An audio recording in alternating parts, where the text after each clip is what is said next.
Ntuzatangazwe n'uko byinshi udaha agaciro, byinshi mu ngenzi bikugize, bya bindi bifite uruhare runini mu mibereho yawe ya buri munsi. Izindi nyamaswa nkawe, ubwo urugero nk'inka, ihene n'ibindi binyabuzima byose bihumeka binagenda, kimwe n'ibindi bimera, byose biha icyo kintu agaciro. Bitekerezeho neza witonze. Ese ku munsi ukoresha amazi angana ate? Nyamara ubushakashatsi bugaragaza yuko umubiri w'umuntu ugizwe n'ibigera kuri 60 kugeza kuri 70% by'amazi. Amazi ni ingirakamaro ku buryo inka ubwayo idashobora kuyarengaho itayanyweye. Usanga aho dutuye mu byaro abantu bashishikazwa no gushakira inka amazi, ihene, intama, nyamara bo ntibibuke yuko amazi ari ikintu cy'ingenzi mu buzima bwabo. Ni iki cyabwiye abantu yuko izo nyamaswa zikeneye kunywa amazi, nyamara bo ubwabo ntibazi kubiha agaciro ngo bakoreshe ya mazi nabo ubwabo bumve ko bayakeneye? Turabashimiye cyane. Muri iki kiganiro turaza kurebera hamwe se n'icyo ugomba gukora mu buzima bwawe kugira ngo amazi nawe akugirire umumaro. Nubwo bimeze bityo, ntabwo amazi ari ndakemwa ku buzima bwawe nk'uko bamwe bajya babyibeshya yuko bageze ku ngingo nziza, aho bashobora kwikoma ku gatuza bakavuga bati twebwe tunywa amazi, twaba turi kugenda mu mashakoshi yacu huzuyemo za gorude zuzuyemo amazi. Siko bimeze. Hari n'abirata yuko banywa litiro zirenga 1 ku munsi. Nyamara hari uburyo ushobora gukoreshamo amazi aho kugira ngo akugirire umumaro, ahubwo akangiza umubiri wawe. Ubushakashatsi bwagaragaje yuko umuntu nibura hari igipimo gikwiye agomba gukosoma cyangwa se cy'amazi agomba kunywa buri munsi, nibura litiro 2. Nyamara nubwo bimeze bityo, ni ukuvuga ko uwo muntu atakaza litiro 1 ku munsi muri izo 2 aba yanyweye. Ibyo ngibyo binyura mu byuya no mu nkari. Ubwo ni ukuvuga yuko muri za litiro 2 uba wafashe z'amazi bizagufasha kugira ngo amaraso yawe agende neza. Ibi ariko ntabwo ari byo bihagije gusa ngo wumve yuko amazi wayakoresha uyanywa gusa, nubwo tuyakoresha no mu bindi bikorwa bitandukanye, ariko amazi nanone hari uburyo ushobora kuyahinduramo umuti w'ibibazo bitandukanye by'umubiri.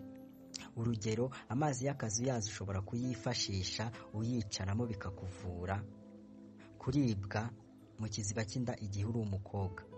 Arafasha cyane mu gihe abakobwa bari mu gihe cy'imihango, ndetse amazi yongera gufasha wa muntu uribwa imitsi. Igihe wicaye mu mazi y'akazuyaze bishobora kukorohereza ndetse bikanakuvura stress.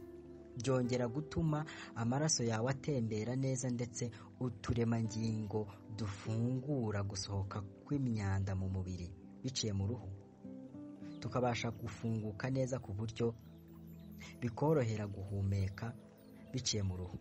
Nk'uko twari twabivuze haruguru, twavuze yuko nubwo ari byiza kunywa amazi, ariko ntabwo ari byiza kuyanywa ku kigero kitari cyiza, cyangwa se kuyakoresha mu buryo cyangwa mu gihe utayakeneye.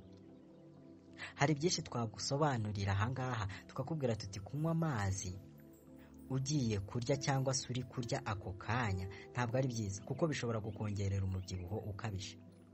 Byaba byiza rero nk'inama ugiye unywa amazi mbere y'isaha 1 cyangwa se isaha 1 n'igice ugiye ku meza.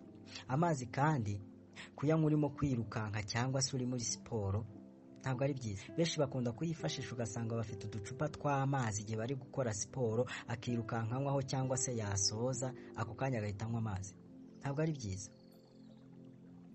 Amazi kandi nk'uko twabibonye ashobora gutuma uruhu rwacu ruhehera, ariko si ngombwa ngo tuyakoreshe nabi, tunywe litiro zirenze 2 ku munsi, keretse habayeho impamvu runaka ituma uyakoresha muri ubwo buryo. Byaba byiza rero utekereje kuzajya ukoresha amazi, ariko ukayakoresha neza. Akenshi igitsina gabo nibo bakunda kunywa amazi menshi kurusha abagore, ariko ikindi kintu kibabaje ni uko hari abantu bamwe na bamwe bumva yuko batabasha kunywa amazi atarimo indimu cyangwa ibindi bintu runaka. Icyo gihe ujye wumva yuko wakoze ibindi bintu bitandukanye n'amazi, ntukumve yuko wanyweye amazi. Wenda hari umuti runaka ushaka kwifashisha mu buzima bwawe, ariko ukaba ari umuti ugizwe n'amazi n'ibindi bintu bitanga uwo muti, ariko ntukumve ko wanyweye amazi. Cyane cyane nko gufata amazi ukayavanga n'indimu, tangawize n'ibindi bintu byinshi bitandukanye abantu bashobora kuvanga n'amazi bakibeshya ko banyweye amazi. Ibyo si byo. Amazi anywebwa ari ayo ngayo gusa, hanyuma washaka gukora undi muti, washaka kuvanga amazi n'ibindi bintu byose ushaka, ukabivanga wumva yuko ari ikindi kinyobwa unyweye atari amazi.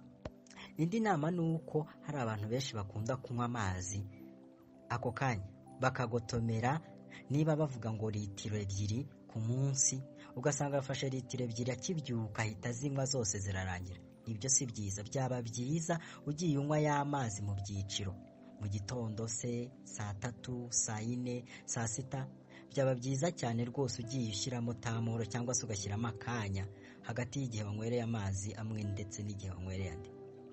Ntabwo ari byiza yuko ufata y'amazi yose ugomba gukonsoma ku munsi uyanywera icyarimwe. Reka tubabwire yuko kandi ari byiza yuko wakoresha amazi asukuye. Ushobora kuyateka agashyuha akagera kuri dogere 100, hanyuma ukaza kuyatereka, hanyuma akaza guhora ukabona kuyakoresha. Ikindi, ntabwo ari na byiza cyane gushyira amazi muri firigo kuko amazi akonje cyane nanone yangiza umuhogo.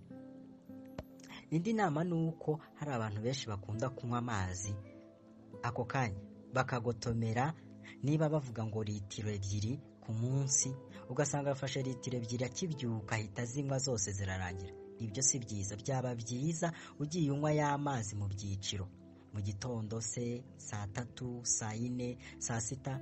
Byaba byiza cyane rwose ugiye ushyiramo tamoro cyangwa se ugashyiramo akanya hagati y'igihe wanywereye amazi amwe ndetse n'igihe wanywereye andi. Ntabwo ari byiza yuko ufata y'amazi yose ugomba gukonsoma ku munsi uyanywera icyarimwe.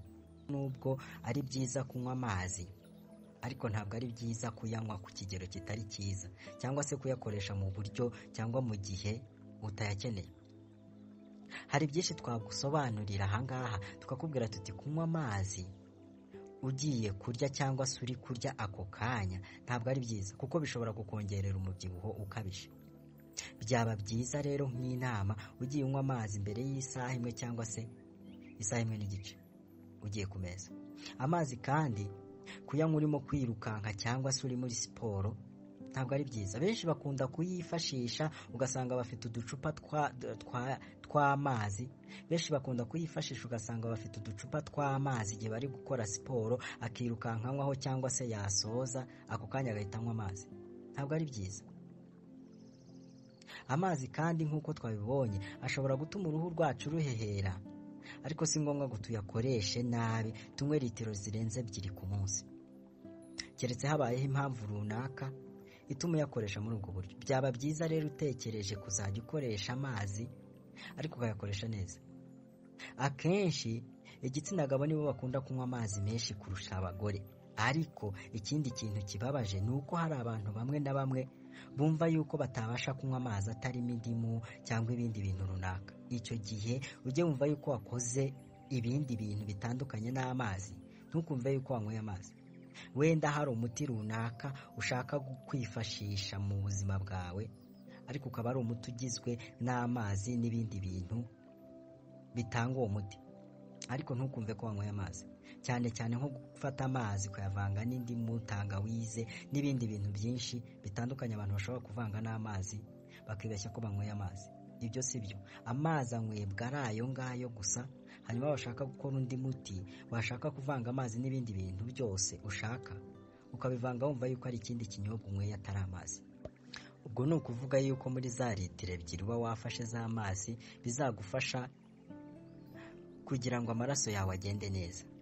Ibi ariko ntabwo ari byo bihagije gusa ngo wumve yuko amazi wayakoresha uyanywa gusa, nubwo tuyakoresha no mu bindi bikorwa bitandukanye, ariko amazi nanone hari uburyo ushobora kuyahinduramo umuti w'ibibazo bitandukanye by'umubiri.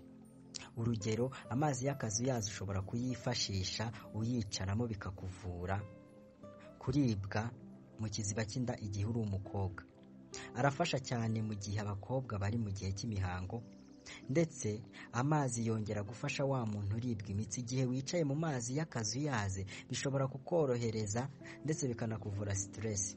Byongera gutuma amaraso yawe atembera neza, ndetse uturemangingo dufungura gusohoka kw'imyanda mu mubiri biciye mu ruhu tukabasha gufunguka neza ku buryo bikorohera guhumeka biciye mu ruhu. Turabashimiye cyane mwari muri kumwe nanjye Paul Habumugisha.